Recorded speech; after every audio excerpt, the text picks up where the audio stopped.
San Valentín, 2007. El condado estadounidense de Macomb inicia la búsqueda de una mujer con hijos que ha abandonado su hogar. Pensábamos que encontraríamos a la desaparecida y todo acabaría bien. Sin embargo, la población se estremece al descubrirse la naturaleza del caso. Ni se nos pasó por la cabeza que pudiera haber hecho algo así. Detroit es la ciudad más grande del estado de Michigan y uno de los núcleos con mayor número de crímenes violentos del país. Aunque la parte sur del condado de Macomb forma parte del área metropolitana de Detroit, el norte rebosa de huertos de manos, ciudades dormitorio de clase alta y un índice de criminalidad acorde con el entorno rural.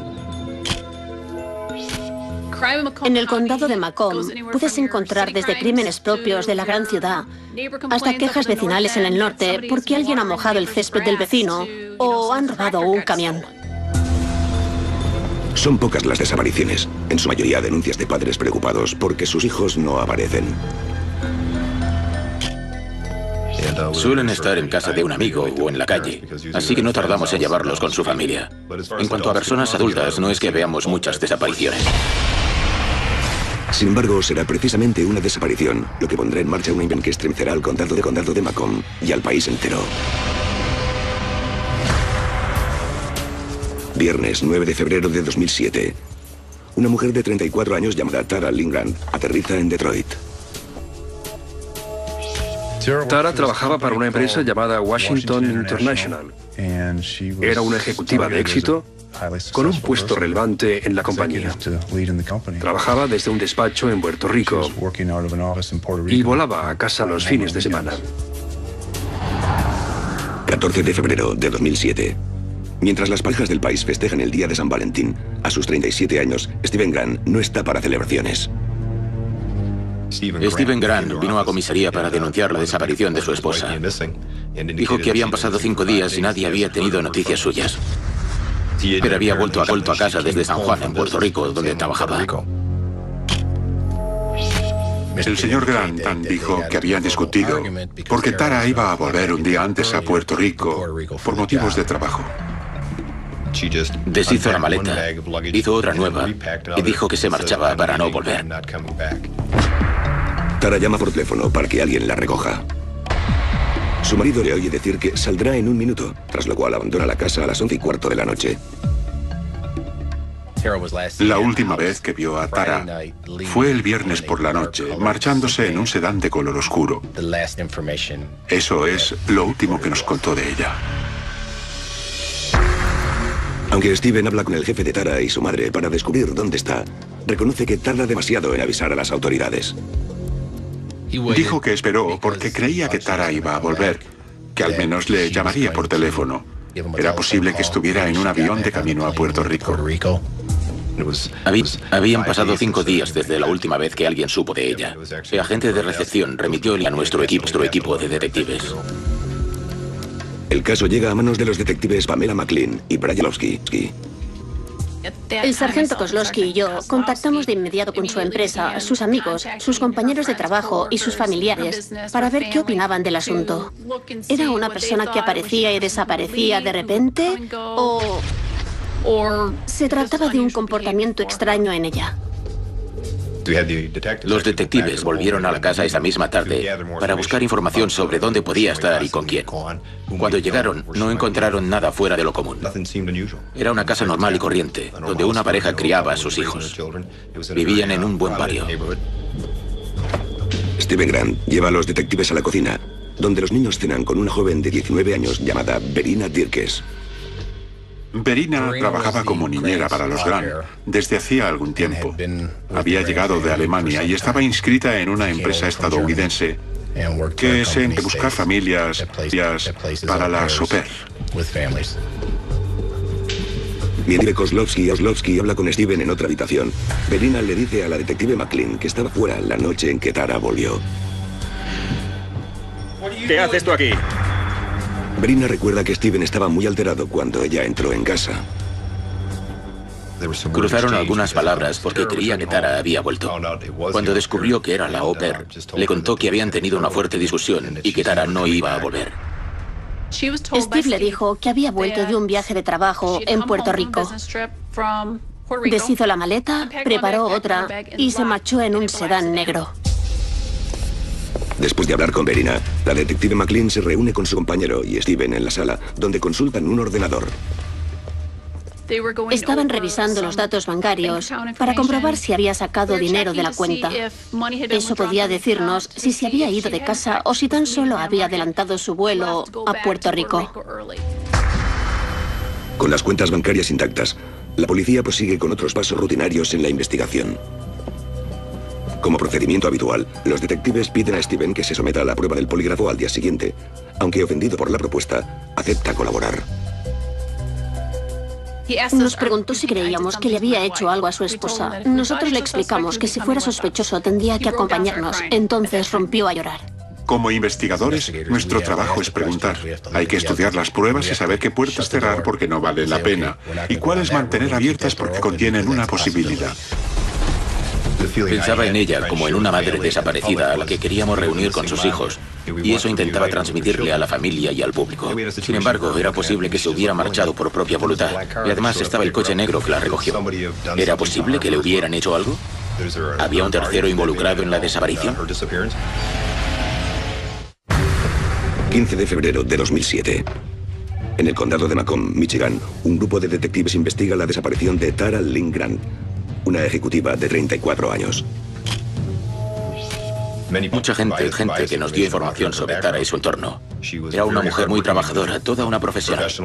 Las cosas marchaban bien para ella y estaba volcada tanto en el trabajo como en la familia. Sabía cómo combinarlo.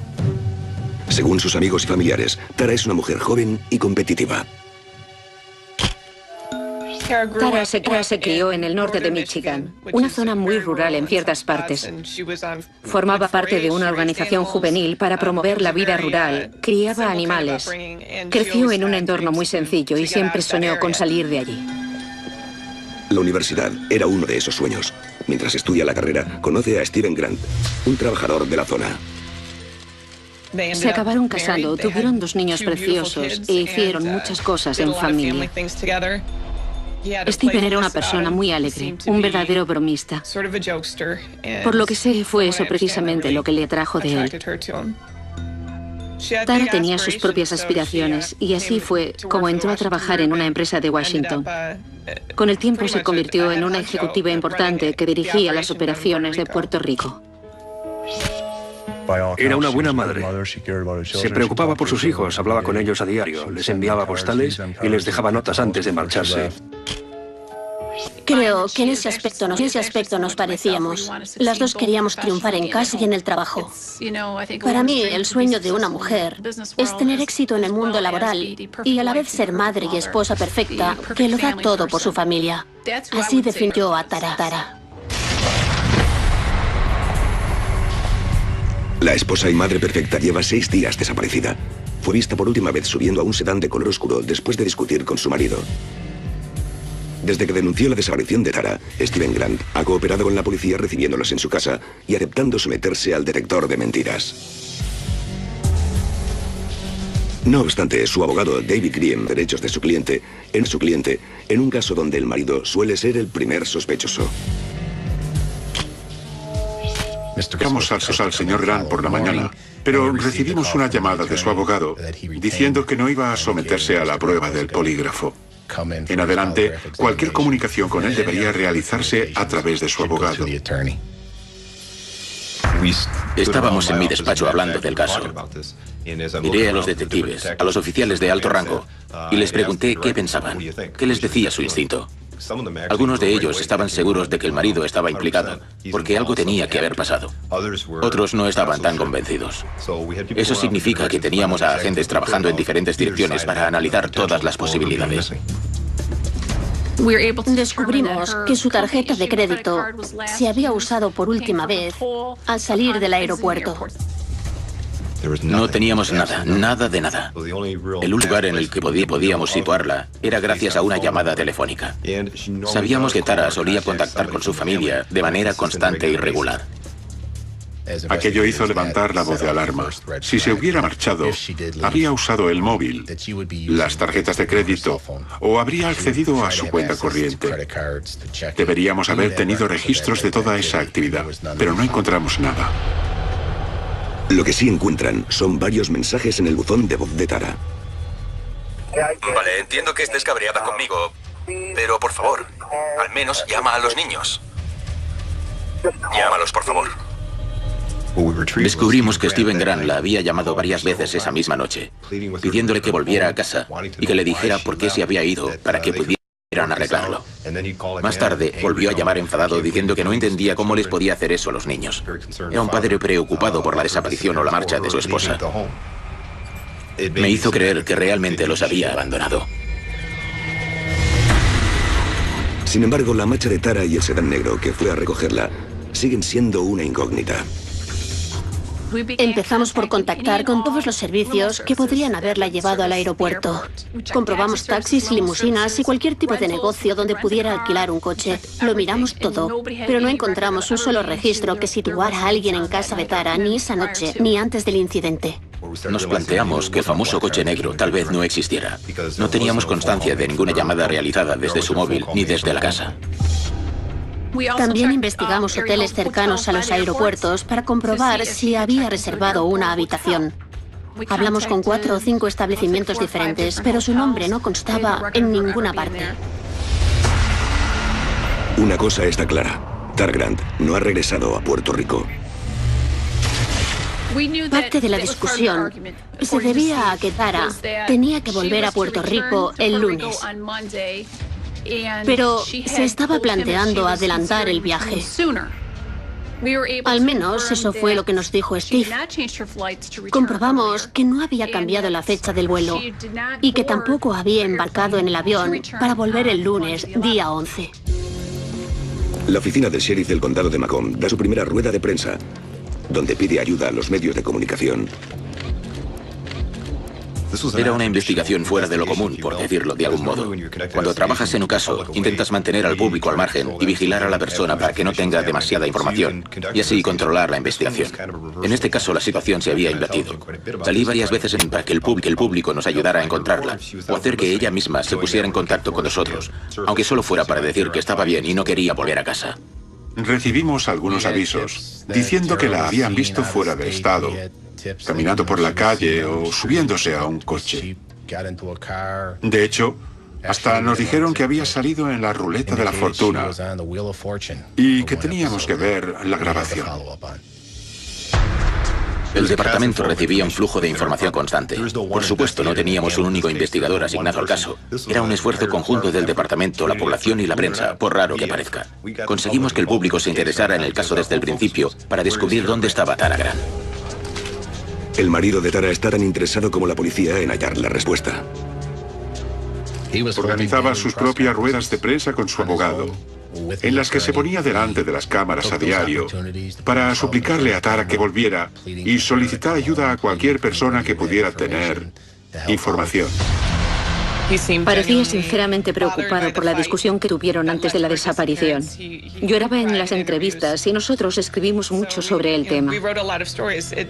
Si despertó tanto interés en el público fue porque Steven Grant puso mucho de su parte. Como dijo que habían discutido, mucha pensó que Tara había desaparecido sin más, que se había cansado de todo y había abandonado a los niños. Luego estaban los de la otra opinión que creían que algo le había pasado. Tenía que haber algo raro para que una persona desapareciera y no volvieras a saber nada de ella. Esas cosas no suelen pasar. Es bastante más frecuente que haya algún asunto turbio en la historia. ¿Hay en efecto algo turbio en la desaparición de Tara Grant? ¿Quién es el culpable? Por el momento, la policía no puede responder a estas preguntas. Es imposible matar a alguien si no tienes un crimen. Solo sabíamos que una mujer había desaparecido y debíamos encontrarla. Éramos conscientes de que en ese momento no podíamos dar con Tara Grant, ni conocíamos su paradero. Había desaparecido de la faz de la tierra. 21 de febrero de 2007. La policía del condado estadounidense de Macomb sigue buscando a Tara Lynn Grant 2 semanas después de su desaparición. Llegó un momento en que no podías cambiar de canal sin ver alguna novedad sobre la desaparición de Tara Grant o cualquier cosa relacionada con el caso. Steven continúa con sus apariciones públicas para pedir información sobre el paradero de su esposa. Hablaba con la prensa a diario. Había periodistas que recibían hasta 2 o 3 llamadas en un mismo día. Quería saber de qué nos estaba informando exactamente la policía. A menudo nos encontramos con casos en que las familias no quieren hablar y prefieren llevar el asunto en privado por la dificultad del momento. Sin embargo, Steven estaba en el ojo del huracán. Cuando la gente iba a la máquina de café hablaban sobre si Steven Gunn estaba involucrado o no. Algunos creían que sí, otros que no. Y todo porque había hecho esas entrevistas. Si me hubieran dado un céntimo por cada persona que vino a decirme que era culpable y que lo arrestara, ahora mismo me sobraría el dinero. Con sus propias sospechas en la recámara, los investigadores del condado de Macomb siguen las apariciones de Steven Gunn en los medios. Gran parte de la investigación se realizó a través de los medios de comunicación. Era la única oportunidad que teníamos de escucharle, bien fuera en la radio, en la televisión o en los periódicos. Lo grabamos todo para poder verlo y oírlo de nuevo. Con eso realizábamos nuestro propio análisis de lo que estaba diciendo para tratar de descubrir qué pretendía. Que él era la madre en esa casa, algo así como Don Perfecto, mientras que Tara nunca estaba para los niños. Su trabajo, su vida y su profesión eran más importantes para ella que su familia y sus hijos. Al principio no creía que estuviera implicado, pero cuantas más entrevistas daba, más sospechoso me parecía el asunto. ¿Qué le hacía estar en primera plana tan íntegro, tan agresivo? Estaba demasiado a la vista. Tenía la necesidad de que el público lo creyera. Cada vez que se ponía delante de una cámara, se daba cuenta de que la gente dudaba de él. Cuestionaban su integridad, su credibilidad, su veracidad. Como si se plantearan si sabía lo que con su esposa. La policía mantiene que no es sospechoso en este caso. ¿Se siente como si dudaran de usted en la investigación? No lo sé. Quiero decir, sé lo que me dijeron la noche del día 14. ¿Podría ser sospechoso en el caso? Al final se plantó delante de las cámaras y dijo que él era nuestro sospechoso principal. Pero cada vez que yo salía por televisión decía que no lo era. De hecho, una vez comenté que lo quería a mi lado para ayudarnos a encontrar a su esposa, invitándolo con el brazo. Sin embargo, él no quiso venir si no era frente a las cámaras, hablando con el público y los medios de comunicación. Después de ver varias veces a Steven Gunn en la gasolinera que hay frente a la comisaría, el sheriff Hackett pide al dueño las grabaciones de seguridad. Vimos que solía comprar 3 periódicos diferentes de manera regular. Nos pareció que intentaba descubrir qué sabíamos, qué decíamos y cómo estaba quedando ante la prensa y el público. Eso nos hizo sospechar de él. ¿Qué motivos tendría para pasar junto a la comisaría y no entrar a preguntarle al sheriff si habíamos encontrado a su esposa o decirnos que había descubierto algo? En lugar de eso, se dedicaba a pasar en coche, aparcar justo delante, coger los periódicos e irse. 21 de febrero de 2007. La atención mediática que Steven Gunn busca con tanta insistencia pronto se vuelve contra él. Una exnovia se pone en contacto con el periódico y envía los mensajes electrónicos que le escribió Grant poco antes de la desaparición. El contenido de los mensajes era un tanto sexual. Estaban llenos de insinuaciones. Creían que Tara tenía una aventura. Si ese hombre quería a su esposa y sus hijos, no tenía sentido que atacara la reputación de una mujer desaparecida, diciendo que tal vez tenía una aventura y que a fin de cuentas el matrimonio no era algo tan importante. El tono de los mensajes despierta la curiosidad por la relación entre Steven Grant y Verena Dirkes, la joven au pair de 19 años. Le preguntamos abiertamente si había tenido algún tipo de relación sexual con Steven Grant y ella lo negó. Sin embargo, las dudas crecen cuando la empresa en la que estaba inscrita Verena le hace volver a casa. Steven Grant y su abogado nos acusaron de haberla sacado de su casa y hacer que volviera a Alemania. Aquello levantó muchas sospechas porque a nosotros nos era indiferente que se quedara. ¿Por qué lanzaron esa acusación en público? ¿Y por qué era tan importante que el au pair de la familia siguiera en casa o no? Ahora, más que nunca, los detectives quieren saber lo que pasó aquel día en casa de los Grant. Una de las claves era volver a entrar en casa de los Grant para realizar una inspección más a fondo en busca de pruebas con las herramientas adecuadas. Sin embargo, para eso íbamos a necesitar una orden de registro firmada por el juez. Para conseguir la orden, el sheriff Hackett debe tener una causa probable. pruebas materiales que relacionen a Steven Grant con la desaparición. Una fuente para conseguirlas proviene del propio Grant y el parque que hay junto a su casa. Steven Grant sentía cierto apego por el parque de Stony Creek. Él mismo afirmó que fueron varias veces y solo con su esposa. Es algo que repitió en más de una ocasión a los medios y a los agentes. El tiempo pasaba y seguíamos sin tener nada, ni una sola pista, ni un solo dato. Mientras nosotros estábamos muerto, él seguía hablando del parque. Así que fuimos a echar un vistazo por si acaso. Teníamos vigilancia aérea, quads, caballos, agentes a pie, pero no dejamos que el público participara en la búsqueda. Queríamos que todo estuviera en manos de los agentes. Sin embargo, hay alguien que se ofrece a participar: Steven Grant. A través de su abogado intentó estar presente mientras llevábamos a cabo la inspección. Me llamó la atención que quisiera estar con nosotros en ese momento, cuando no se había dejado ver durante la investigación. Estuvimos entre 6 y 8 horas buscando, pero no encontramos nada. Aún así, me alegré de no haber encontrado a Tara en el parque. Desde el principio preferí pensar que estaba viva. Vale, de acuerdo, no la habíamos encontrado. Eso significaba que podía estar viva, pero al mismo tiempo habíamos agotado una posibilidad que aún teníamos, que era lo siguiente. Eso era precisamente lo que la gente se preguntaba. ¿Cuál sería nuestro siguiente paso? No teníamos nada, así que decidí volcarme de nuevo en la población.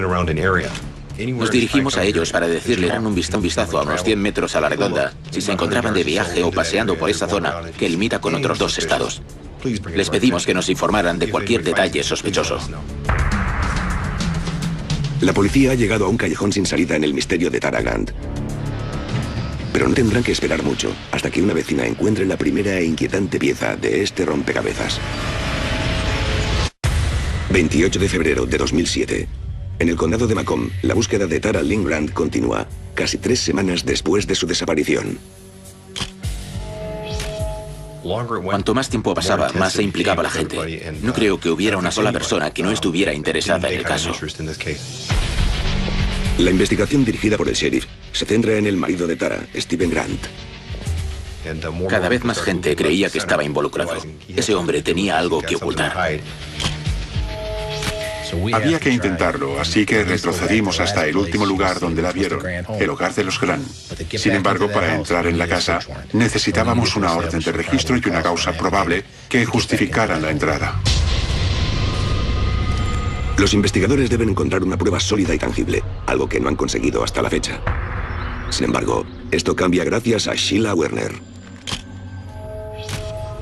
El 28 de febrero, una vecina de la zona paseaba cerca de Mount Vernon cuando encontró una bolsa de plástico que contenía unos guantes de látex, pedazos de plástico y lo que parecía ser sangre. Estaba en la zona del parque de Stony Creek y sabía que la casa de los Grant no quedaba lejos, así que consideró que debía recogerla y avisarnos.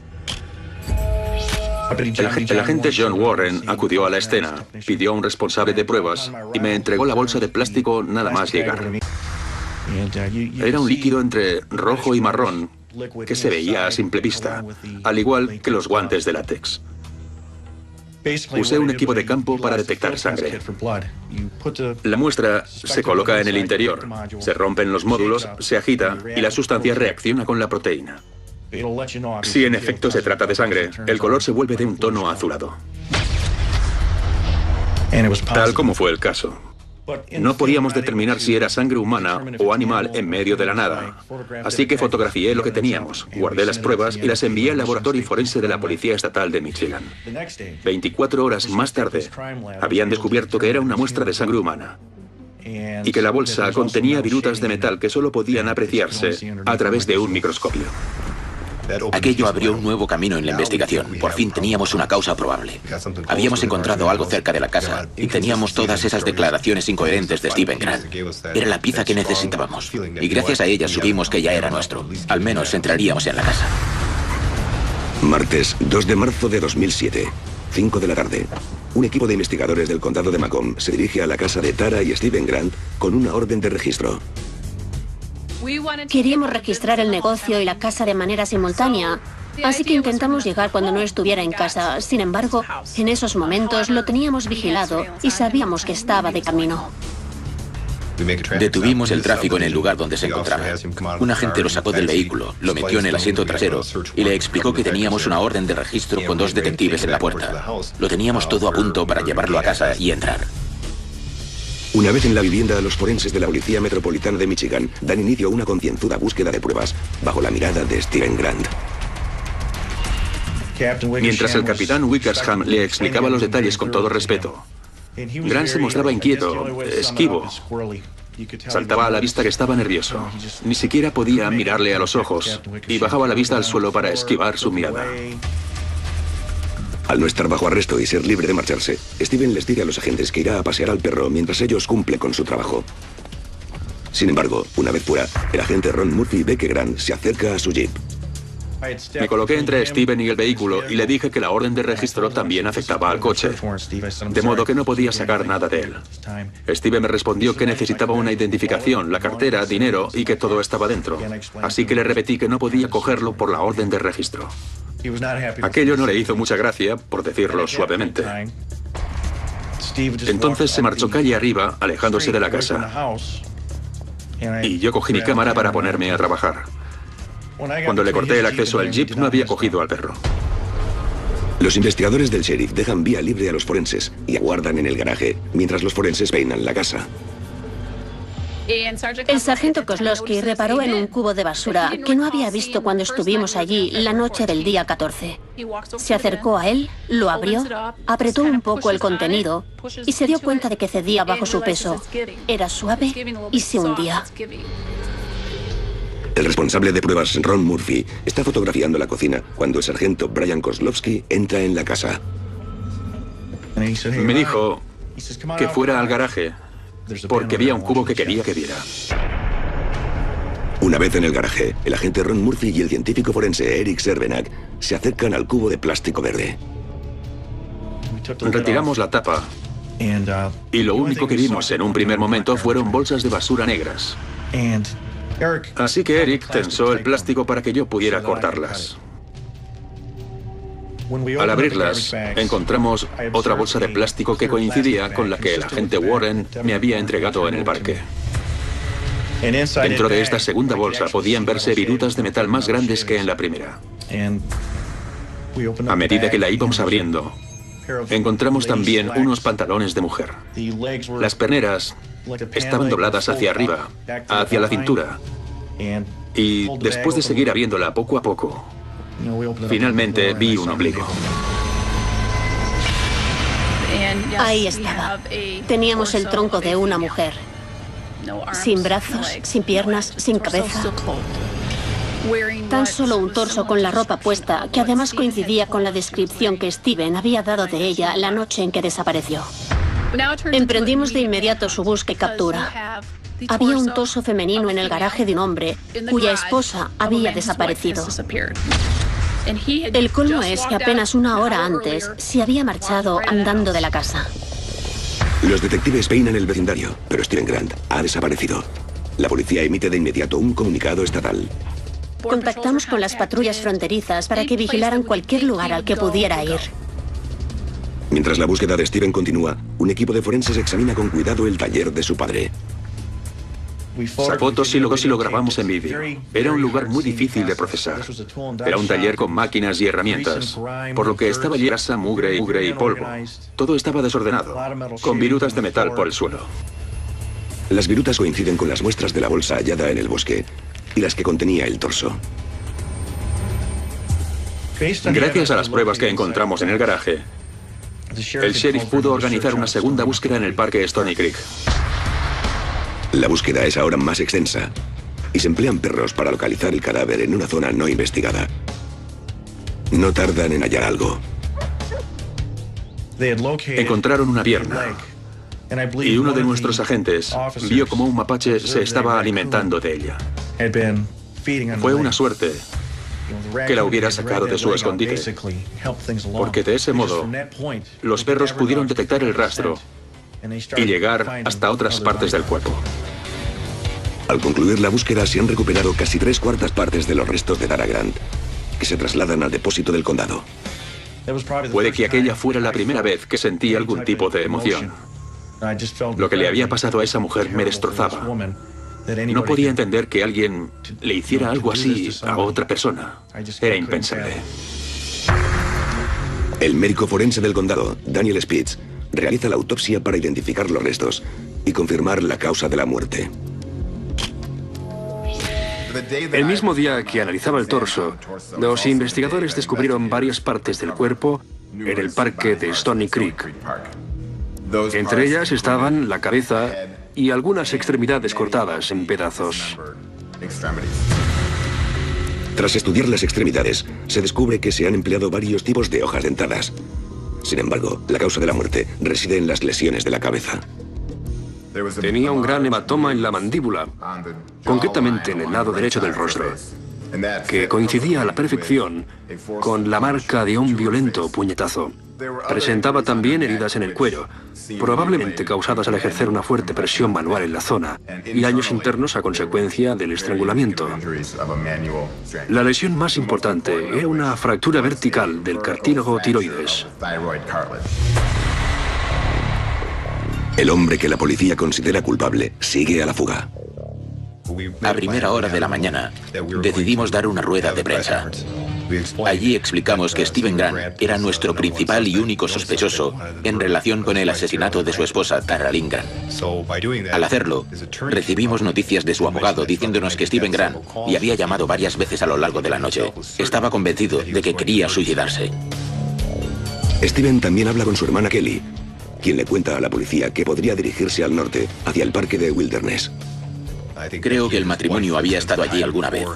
No sería raro, porque Tara se había criado en el norte de Michigan. Stephen no era de la zona, pero se sentía vinculado a un parque de la zona por algunas cabañas en las que estuvieron. Verena Dirkes se pone en contacto con el sargento Brian Kozlowski desde Alemania para decirle que Stephen también ha hablado con ella. Según su declaración, Grant le dijo que la quería. Le explicó que tuvo que matar a su esposa después de la discusión, que fue un accidente, que no quería hacerlo, pero que por desgracia nunca podrían estar juntos. No sabía desde dónde la había llamado, pero pudo darnos un prefijo. El sargento Kozlowski confirmó que pertenecía a la zona donde estaban las cabañas. También se descubre que Grant ha cogido el camión amarillo de un amigo. Por fin sabíamos qué clase de vehículo buscábamos y su matrícula. Ese mismo domingo por la noche, el grupo de operaciones especiales descubre que el camión ha sido abandonado junto a una zona boscosa en el parque estatal de Wilderness. Creo que tenían un helicóptero de la Guardia Costera buscándolo, y se pasaron toda la noche intentando dar con él. Hacía mucho frío y nevaba sin parar, pero encontraron un rastro de huellas que salía del camión y se adentraba en el parque. Lunes 4 de marzo, 6:30 de la mañana. Las huellas descubren el paradero de Stephen Grant. Escondido bajo un árbol caído, a pesar del frío, solo lleva ropa interior, calcetines y una camisa. Su estado era deplorable.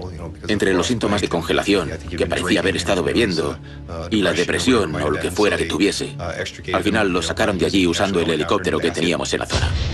La búsqueda de Stephen Grant ha concluido. Ahora solo falta encontrar la respuesta a lo que sucedió la noche en que Tara Lynn Grant desapareció y el motivo por el que su torso seguía en el garaje. 4 de marzo de 2007. La detective Pam McLean y el sargento Brian Kozlowski entran en una sala de hospital de Petoskey para interrogar al sospechoso de asesinato Stephen Grant, al que han detenido tras una ardua búsqueda. Fue como, hola Steve, ¿qué tal? Hola chicos, ¿listos para hablar? Le respondimos que sí, que estábamos listos. Así que sacamos una pequeña grabadora de microcasete y empezamos a grabar. Mientras la grabación avanza, Stephen Grant describe los hechos que han llevado a su arresto. Fue como si nos contara un cuento. No estaba nervioso, no estaba afectado, no lloraba. Simplemente nos hablaba ciñéndose a los hechos. Stephen retrocede junto a los detectives hasta el 9 de febrero, la noche en que Tara llegó de Puerto Rico. La discusión se calora cuando Stephen descubre que Tara planea adelantar el vuelo para volver con su jefe. Dijo que perdió la paciencia porque ella no dejaba lo que estaba haciendo para hablar con él. En cierto punto, Steve la cogió por la muñeca y Tara le dio una bofetada. Aquello hizo que se enfadara, perdió el control y la golpeó en la cabeza. En ese momento ella cayó de espaldas y se dio con la cabeza en la pared. A continuación se puso a gritarle que no volvería a ver a sus hijos porque iba a pedir el divorcio y no quería saber nada más de él. Enfadado ante la perspectiva de no ver de nuevo a los niños, Steven la tira al suelo y comienza a estrangularla. Tara puso su mano sobre las de él intentando liberarse, pero Steven nos dijo que ya era demasiado tarde. Sabía que iría a prisión, de modo que siguió con lo que había empezado. No soportaba que Tara le mirara a los ojos, así que cogió algo de ropa interior o tal vez una camiseta y le cubrió el rostro para evitar su mirada. Cuando comprueba que está muerta, le coloca un cinturón alrededor del cuello y la arrastra escaleras abajo para dejarla en el coche. Apenas ha conseguido esconder el cadáver en el maletero cuando oye que Verina llega a casa. Entró corriendo en la casa, se vistió y vio que la au pair de la familia estaba abriendo la puerta. Bajó por las escaleras a toda velocidad y le preguntó enfadado qué hacía allí. Ella no supo qué responder y la historia comenzó. Steven confirma las sospechas de la policía sobre su relación con la niñera de 19 años. Admitió que habían tenido relaciones sexuales. De hecho, esa misma noche se acostaron juntos. Estamos hablando de la misma noche en que Tara yacía muerta en el maletero del coche que había en el garaje de la casa. El cuerpo de Tara permanece en el coche durante el sábado 10 de febrero, mientras Steven piensa cómo deshacerse de él. El domingo 11 lo lleva al taller de su padre, donde emplea varias hojas de sierra para desmembrar el cadáver. Después de hacer pedazos el ordenador y el móvil de Tara, los arroja junto a las pruebas de la carnicería en varios contenedores de camino al parque de Stony Creek. Una vez allí, emplea el trineo de sus hijos para arrastrar hasta el bosque los cubos de basura con los restos de Tara. Cuando se asegura de que todo está escondido, regresa a casa para representar el papel del angustiado marido. Una angustia que se hace real 2 semanas más tarde, cuando el sheriff anuncia que van a rastrear el parque. Volvió al lugar esa mañana, antes de que empezara la búsqueda, porque le parecía que el torso de su esposa no estaba bien escondido. Lo guardó en un recipiente hermético, lo llevó de vuelta al taller mecánico de su padre y lo dejó en el despacho. Por lo que dijo en su confesión, creía que el caso se archivaría después de nuestra primera búsqueda en el parque. Estaba seguro de que no lo descubriríamos. Steven es consciente de que no puede dejar el torso en el taller de su padre, así que el jueves 1 de marzo lo traslada al garaje con intención de deshacerse de él al día siguiente. Una lástima para él y una suerte para nosotros. La orden de registro se emitió al día siguiente. El torso seguía allí. Un día más tarde, Steven Grant vuelve al condado de Macomb, donde es acusado de asesinato en primer grado y mutilación. Era una historia inquietante y la población reaccionó de manera contundente ante ella. Steven se declara culpable de mutilación, pero el 7 de diciembre de 2007 va a juicio por asesinato. La defensa argumentó que se trataba de un asesinato en segundo grado y no en primero, porque no había premeditación. Fue la pasión del momento. La acusación no está de acuerdo y sostiene que tuvo tiempo de cambiar de opinión en los 4 minutos que se necesitan para estrangular a alguien.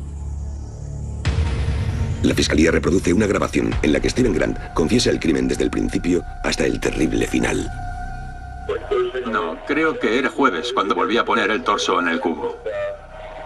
El sábado aún estaba ahí. Domingo, lunes, martes, miércoles, jueves por la mañana. Y nadie había estado mirando. Nadie había hecho nada.